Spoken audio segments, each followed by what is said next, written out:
So, nag-start ako from dark muna. So, after nung punong kahoy, so as in, wood lang siya na kahoy talaga.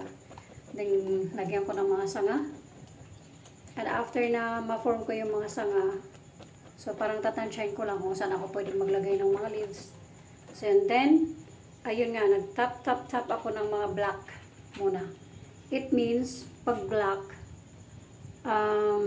iyan yung mga nasa loob na ng dahon.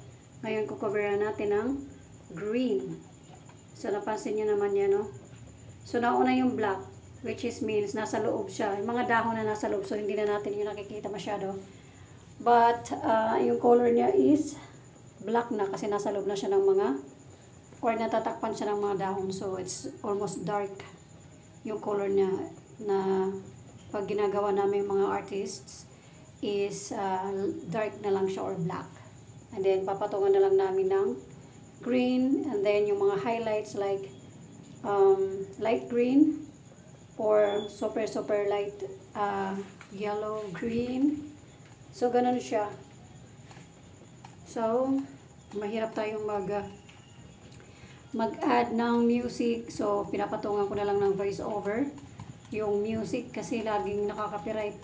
So nakakapagod minsan mag-change or mag-replace ng music kasi ang papangit ng music na binibigay sa music library ng YouTube.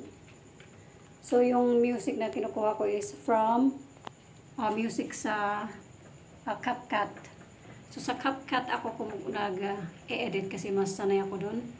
So, pwede nyo rin gamitin guys yung CapCut na pang-edit din. Ang KineMaster is ginagamit ko siya for yung mga thumbnails. So, doon ako gumagawa minsan or parang cover photo nung aking video. So, ayan guys. So, tap lang. So, pupunuin lang natin yung mga unang itinap-tap natin na dark. So, magwawash lang tayo ng ating brush. Same brush din yung ginamit ko sa black na represent ng leaves ko. And then, magwash lang ako doon. Then, kukuha ko na ibang color. So this time, so, kompleto na siya. Meron na siyang green, black, and then patungan ng green. Tap, and then light green. So, tap din kung saan yung pinaka-highlight mo, doon ka maglagay ng light green. And then, meron na rin siyang light yellow green, light yellow green. It means, so, this time yung ginagawa ko ngayon is yung bunga na, which is, ang sabi nila, ang forbidden fruit daw is katulad siya ng it's like shape ng apple. Pero ayon sa video na pag-aaralan namin at napapanood namin, iba-ibang hugis ang fruit. Basta prutas siya, any fruits na pwede natin i-drawing. So this time, ang ginawa ko is parang mala apple na hindi mo maintindihan na parang mangga. So yan, so ito yung interpretation ko. Okay, so importante nandun yung story from Bible.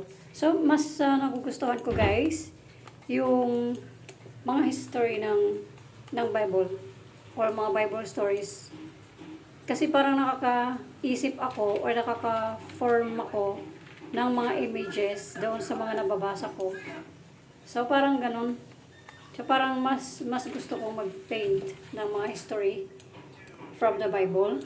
Kasi nga parang syempre nakaka-relate ako, naiintindihan ko naman pag binabasa ko, and then parang napipicture out ko yung mga scene or yung mga views, mga ganon.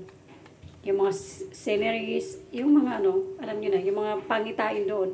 So yun na, yun. So parang na-inspired ako na dati gumawa ako ng ang tawag doon, yung ano ba yung ginawa ko?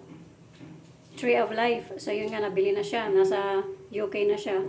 So, Tree of Life, ngayon naman, gumawa ako ng forbidden fruit or the knowledge of good and evil na ginawa ng so, ating ito na yung final sa, touch ko Garden of Eden. Sa aking video, nabura ko yung aking video na habang nagkukulay ako. Si Adan, na huwag nilang kakainin. But, ito na yung sila. finish. So, dito, na-inspired ako kasi so, may perma na rin history ako ng buhay natin as humans, no? kung bakit tayo nakarating dito sa lupa. It's because of partaking of the forbidden fruit. Kahapon ko siya natapos. So, pero guys, I nagdagdag hope ako na ng nagustuhan nyo. Kung may mga tanong kayo like about this one. dito sa history ng So, yung forbidden malalaki fruit para or medyo malapit yung dating the fruit dito. from the Gethsemane. No. Yan, The fruit from nagdagdag ako ng malalaki. Garden of Eden. So, So, maraming yan na fruits. siya. Marami siyang bunga doon. So, marami ako nakikita mga gandang pwedeng i-paint doon sa scenery ng So, yung title nito is Garden Forbidden of Eden, Fruits. which is kung saan nag-stay muna The for a knowledge while yung of ating first good parents, and which is Adam evil. and Eve. So, ito yung Adam and interpretation Eve. ko ng So guys, kahit ako para sa gusto akin. ko yung mga So, bunga. ito yung So I hope you guys forbidden na fruit ko. nagustuhan nyo yung mga bunga.